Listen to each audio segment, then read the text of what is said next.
E aí eu fui construindo a relação e aí deu certo. Qual foi o melhor conselho sobre negociação que você aprendeu em toda a sua vida, toda a sua jornada? Eu aprendi a duras penas, eu acredito que eu poderia ter encurtado muito o meu caminho se eu tivesse entendido o jogo. O jogo é muito mais sobre relacionamento e networking do que sobre o próprio produto em si, a própria coisa que você está vendendo.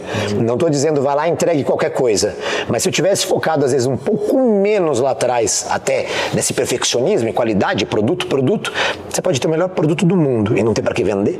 É preferível ter um produto mais ou menos e ter para quem vender. Pode não vender muito, o feedback vai ser negativo porque o produto não é muito bom, mas você vendeu. Do outro lado você não vende. Você precisa ter, então assim, estar nas mesas certas. Networking hoje é onde eu mais foco, não tem dúvida.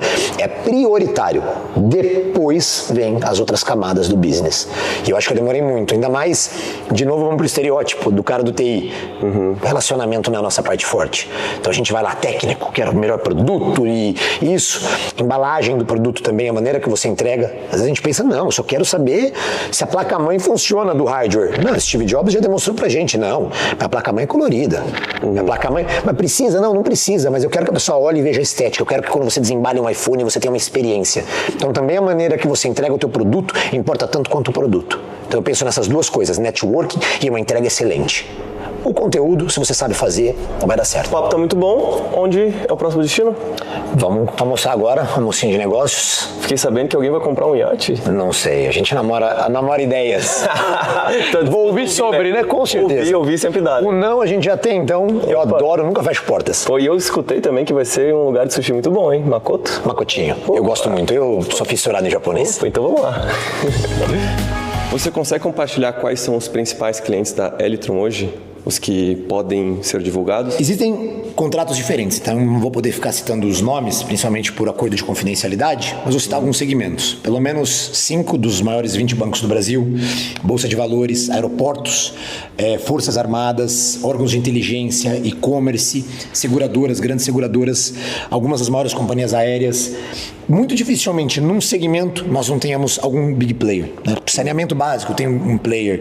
Telecomunicação, tem pelo menos 2 grandes players. Nossa carteira cresceu muito, né, nos últimos 7 anos, então é muito difícil de em algum segmento a gente não ter alguém relevante. Muitas das empresas listadas em bolsa hoje, não só brasileiras, como americanas, europeias, latino-americanas, Oriente Médio, nós temos algum cliente. Qual que é o ticket médio de vocês, ou quanto que custa para contratar a Elitron? Parece, né, muitas pessoas podem pensar que deve ser algo vultuoso, pelo contrário, é acessível. Até talvez para uma muito pequena empresa, não, mas uma que já está transicionando para uma média, já é suficiente. A gente tem tickets tão baixos quanto 30, 40 mil por mês, e aí isso pode chegar na casa de milhões. Entendi. E é muito mais barato você se proteger antes de chegar com incêndio, né? Porque com incêndio eu imagino que o orçamento... Infinitamente mais barato. A prevenção é o melhor remédio. A remediação, a resposta ao incidente, muitas vezes, existem coisas... É igual queimadura. Depois que a gente se queimou, não tem como voltar, né? A gente vai ter essa sequela. Principalmente o dano reputacional que acontece. Imagina o cliente olhando um banco que perdeu dinheiro. Você pode até arrumar todos os problemas. Você vai ter confiança em manter o dinheiro naquele banco? Você migra.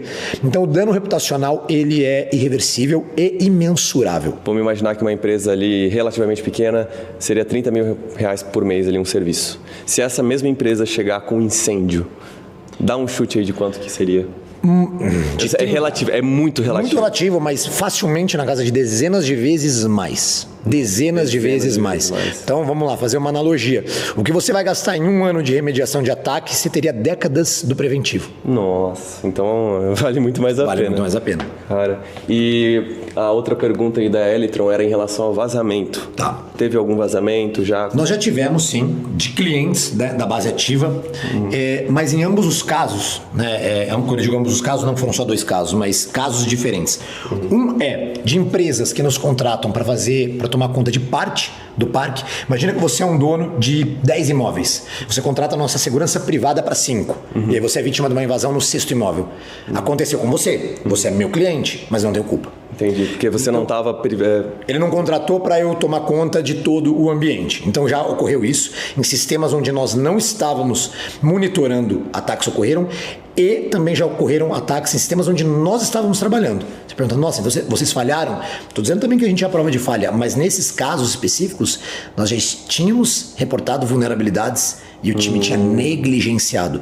Até hoje, todas as vezes a gente conseguiu provar. A porta estava aberta há mais de um ano e a gente estava avisando, está aberta, está aberta, está aberta, está aberta. E não foi fechada. E aí, normalmente, há uma faxina que acontece dentro do cliente. Ele quer entender o responsável. E ele descobre e faz, né? É uma mudança cultural, uma mudança de time, muita coisa muda. Mas eu imagino também que há uma segurança muito grande no sentido de... imaginando que eu tenho uma empresa que eu te contratei e se vier, caso aconteça alguma coisa, você vai me ressarcir? Sem dúvida. 300%. Nós somos responsáveis. Nós somos responsáveis. A gente tem seguros, então tem todo um aparato para te proteger. E como que esse vazamento em específico aí, ele chegou a afetar a reputação de vocês? A credibilidade? Não, ele chegou a dar uma dor de barriga na gente, que quando chega um pedido desse, o cliente chega bravo. Aconteceu e a culpa era de vocês. Né? A gente calma, então a gente faz uma perícia, uma auditoria, mas a gente respondeu todas as vezes muito rápido, demonstrando de forma cabal de que não tenha sido o nosso problema. Entendi. Então, e isso que eu imagino também que deve ser muito, eu digo, fácil, porque, vocês têm todos os dados, então vocês conseguem provar de fato de onde que Exato. Não, tanto é tão bom pro cliente quanto para vocês. Sim, tudo nosso é muito auditorado, é muito bem registrado, então é fácil para nós. Teria como compartilhar qual que seria um valuation? Ou eu posso adivinhar? Da empresa hoje? Tá na casa, eu não poderia falar exatamente o número, mas seriam centenas de milhões. Lógico que a gente pensa em crescer muito, a gente quer atingir bilhões, não só de reais, de dólares, a gente quer construir uma grande companhia, mas hoje algumas centenas de milhões. João, há boatos, principalmente dos fãs da Sela, que você é um bilionário. Não posso comentar sobre isso, ainda mais pela minha segurança privada e tudo. Eu digo que o meu objetivo, é um objetivo que eu criei, não que seja necessário, não que não esteja bom, né, minha vida não esteja boa, eu não tenho nada para reclamar, mas o meu objetivo é um bid-doll na pessoa física. Isso é o que eu, independente do que eu tenho hoje ou não, é isso que eu miro e é isso que eu vou atingir. Eu ia até tentar adivinhar, mas fica aí a seu critério interpretar da forma como você quiser. Esse é o meu marco, eu digo qual é o marco que eu persigo todos os dias. Para quanto tempo isso? Para os próximos 5 anos. Chegando no almoço, eu conheci os representantes oficiais da Azimut Benet, a marca líder na indústria náutica e na construção de mega iates de luxo. Durante a conversa eu pude ver de perto como funciona uma negociação de extremo luxo, algo que somente multimilionários ou bilionários vivem. E o que me chamou mais atenção foi entender que esses passivos também podem se tornar ativos e que geralmente quem investe em um mega iate, assim como o João, busca fazer de forma inteligente e não só torrar dinheiro. Em alguns casos, o uso sai de graça ou até sobra um trocado no final pela valorização, do contrário que a maioria pensa. E no final do almoço, o João ficou de pensar e decidiu não fechar negócio no ato. E logo em seguida, partimos pro próximo compromisso. João, onde é que a gente vai agora? Vamos para ele ponto, para a reunião do Neymar, de inteligência artificial. Vai encontrar o Neymar, mas o que tem a ver ali da empresa de inteligência artificial? Você pode Eles revelar? querem, na verdade, entender um pouco mais sobre o segmento, porque é um interesse deles em fazer investimentos, né? Então é mais como investimento que eles Mais estão como fazendo. investimento, exatamente. Você acha que vai ser com o pai ou com o filho? Não faço ideia, você sabe, Felipe? Vamos descobrir. Sabe quem que quer fazer esse evento? Acho que é os dois. Os dois? Acho.